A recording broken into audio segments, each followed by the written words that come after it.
महिलाक संतुष्टि पर एक बेर चर्चा करै छी। आखिर ओहो तऽ मनुष्य छथि, घर में दिन भरि काज करैत रहै छथि। हुनका संतुष्टिक लेल हमसब की करै छी? एकटा कवि कहै छथिन जे कोनो महिला के पति कहि दे जे अहाँ बहुत सुंदर छी तऽ हुनका बहुत संतुष्टि भेटैत अछि।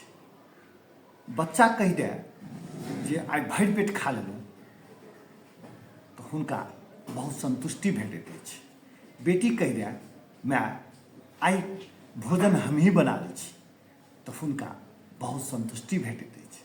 ससुर कहै छथि जँ आइ के भोजन गजब बनल अइ, बड़ी संतुष्टि से खेलहुँ तऽ महिला के बहुत संतुष्टि भेटैत अछि। साउस कहि दे जे आइ बड्ड काज भेलै, कनि सुस्ता लिअ तऽ हुनका बहुत संतुष्टि भेटैत अछि। ई कवि के बात नहि, आम महिला के जे गृहिणी छै हुनकर मनोविज्ञान यदि बुझबै तऽ हुनका संतुष्टि के लिए हमरो सबके किछु एहन प्रयत्न करबाक चाही जे अहाँ दिन भरि हमरा लेल करै छी, हम अहाँके लेल की करै छी, हुनकर संतुष्टि केना भेटै छै ताहि पर हमरा सबके काज करबाक चाही। जेना हमरा लगैए